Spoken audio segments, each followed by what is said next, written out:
Faire un CV. Ouais. Bon alors tout le monde sait ce que c'est un CV, hein, aussi appelé curriculum vitae.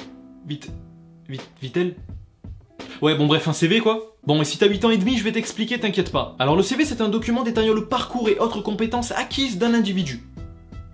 Calme-toi, j'ai juste appris mon texte, hein. Alors en gros c'est important d'avoir un CV bien propre lorsque tu recherches un taf. Bah quoi, t'as dit propre? Ta gueule. Bon je tiens à te dire que généralement ton premier CV sera loin, très loin même, là tu vois il est en Chine, d'être parfait. Bon personnellement j'ai fait mon premier CV à 15 ans. Ouais je suis précoce, qu'est-ce qu'il y a? Et à 15 piges avant d'être le fils d'un président, t'as pas grand chose à mettre sur un CV, tu vois. Mais t'inquiète pas frérot, je vais t'aider et crois-moi qu'à la fin de cette vidéo, toutes les entreprises se taperont sur la gueule pour t'avoir. Si je te jure. Mais avant ça, n'oublie pas de t'abonner à la chaîne et d'activer la cloche si cette vidéo t'aura plu. Évidemment, ça serait quand même un peu con de t'abonner à une chaîne que t'aimes pas. Alors sur un curriculum vitae, mes couilles, tu dois d'abord mettre ton parcours scolaire, évidemment, hein. Je suis dans la merde. Si t'as bac plus 2, tu le marques. Si t'as bac plus 1, pareil. Et si t'as bac plus 0, bah tu le marques aussi. Par contre, si tu l'as pas, t'es dans la merde. Alors comme ça, vous n'avez pas le bac? Non. Vous avez au moins le brevet, je suppose? Non plus. Parfait, vous venez d'obtenir le trophée du meilleur cassos. Merci. Merci tout le monde, merci, ça me touche. Merci beaucoup, merci. Ensuite, très important, tu dois mettre tes qualités en avant. Voilà, et là je te vois venir. Ah non, mais moi j'en ai pas. Ta gueule, tu as des qualités. Tout le monde a des qualités et des défauts. Bon, par contre, évite de mentir sur ça. Non, parce que l'employeur risque de le voir tout de suite, crois-moi. Alors, vous êtes dynamique, perfectionniste, amical, souriant, généreux, attentif et poli. Oui. Vous êtes sûr de pas avoir oublié quelque chose, là? Non, pourquoi? Si, ça commence par un P. Non. Non, vous voyez pas? Pas du tout. Après, vous devez mettre en avant vos compétences, hein, ce que vous savez faire. Ah ben manger, hein. Et ce dans quoi vous êtes bon. Et dormir.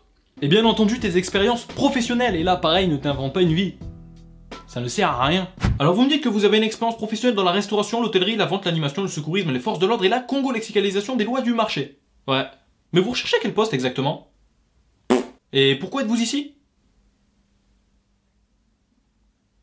En tout dernier, en bas de la page, bien sûr, n'hésite pas à mettre tes centres d'intérêt, comme ça donne une idée à l'employeur de quitter et de qu'est-ce que t'aimes faire dans la vie. Dans votre CV, vous avez marqué que vous faites de la flûte à bec, tous les mercredis à 14 h. Jean-Michel Dubois, flûtiste professionnel depuis ses 14 ans. Vous voulez vous aussi vous lancer dans la musique? Alors n'attendez plus et prenez immédiatement contact avec Jean-Michel Dubois en envoyant moi aussi j'aime la flûte au 2656. Moi aussi j'aime la flûte au 2656. Généralement un CV est toujours accompagné d'une lettre de motivation qui, comme son nom l'indique, doit montrer à l'employeur que tu es motivé. Et là crois-moi, si tes seules motivations sont le blé, t'es cramé tout de suite gros. T'en as qui sont prêts à faire le gros lèche-cul rien que pour être accepté dans une boîte. Alors donc vous appréciez notre entreprise? Tout à fait. Non, je déconne, je m'en bats les couilles. Et quelles sont vos motivations? Je dirais que j'aime travailler en groupe et j'apprécie grandement vos valeurs ainsi que l'intérêt que vous portez envers votre entreprise. Bah c'est la thune frère.